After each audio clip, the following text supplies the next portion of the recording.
everybody.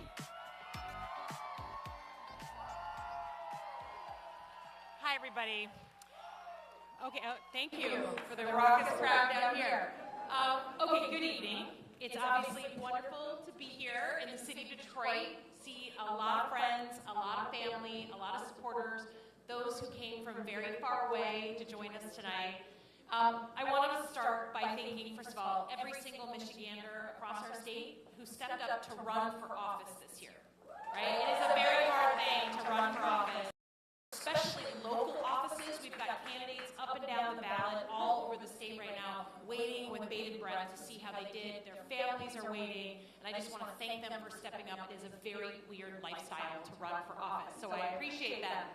I know all too well how difficult it is in this day and age, particularly to put yourself forward, especially for things like school board and city council and clerks. These roles are more important than ever before. So I just want to applaud those Michiganders who stepped up to run. Please help me thank them. I have a lot of people that I need to thank tonight. I want to start with my family, who's up there. In particular, clap for my family. Thank you.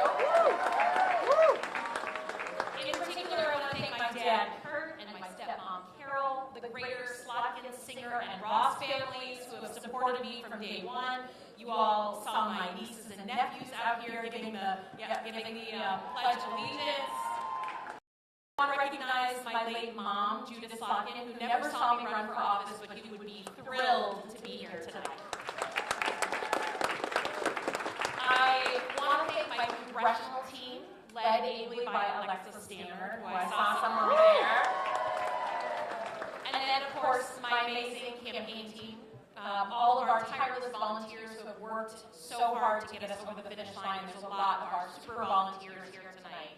In particular, I want to thank who I think is truly the best manager in business, Matt Hennessy. Best campaign manager. You can't have him. You can't have him. He has ably led what I believe to be the most talented set of campaign business in the entire country right now. We are watching that unfold as we see it. I want to thank the union leaders, the advocacy groups, those who understood that it takes a village in order to win in the state of Michigan. I also want to recognize the biggest champion in this race, and that's Debbie Stabenow, Senator Debbie Stabenow. She is the definition of pure Michigan. She has quite literally dedicated her life to serving the state at the local, state, and federal level. She's been in service for 50 straight years. And as the first woman ever elected at the federal level for the state of Michigan, I owe her a huge debt of gratitude that I can never repay, and women of Michigan cannot repay. She put up with an enormous amount of crap.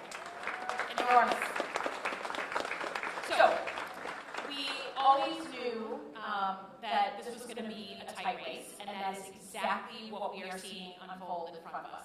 There are a lot of votes left to count. This happens in every single election. I've had 3 tough elections, and we're here till the wee hours of the night. So my message to you all is to get some rest, hunker down. We've got a long way to go. But I want to talk for a moment about where we are in general and where we go from here. Michigan is a big, diverse, beautiful place that has given so much opportunity to so many people, and that is something that we should all be deeply proud of. If you can do big things in Michigan, you can do big things in the whole country, because we are a microcosm of the country here. We are home to Democrats, Republicans, and independents, and everything in between, and that's not going to change anytime soon. We are on this boat together. It has been a very long, very heated campaign, but over the next few days, the results will come into focus, and the task before us will be to come together, to reach out to people we may not always agree with, to focus on our future as a state and as a country, because no matter how passionately we disagree, first and foremost, we are Michiganders. We are all Michiganders, we are all Americans, and we got to move forward together, all in this boat together. We had difficult periods in our history before, right? We all know that our politics have been really divisive for a better part of 7 or 8 years.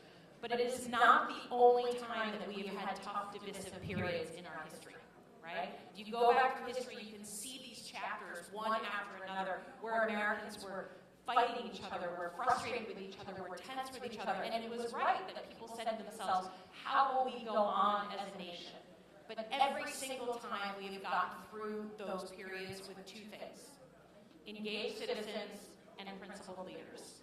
Every single time in our history, we've had citizens who just do a little bit more than they're used to doing because they're concerned about their country, and then you've had principled leaders ready to receive the ball and do something about it. Just by being here, so many of you have worked so hard in order to help our state, the country you love.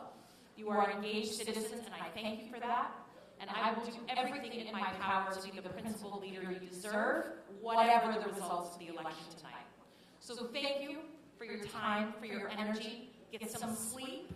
Try to process through. Don't just scroll and scroll and scroll. Like, we're going to know tomorrow on a whole bunch of things. But for now, I cannot tell you how much I appreciate it. It has been the greatest honor of my life to be the nominee for U.S. Senate in the state of Michigan, the state I love. And I cannot tell you how positively I feel, no matter what happens, about the future of our country. Because I've seen people step up, I've seen people operate, I've seen them take a hold of and just do something with that energy. So thank you, thank you, thank you. To be continued, and I appreciate every one of you. Thanks so much.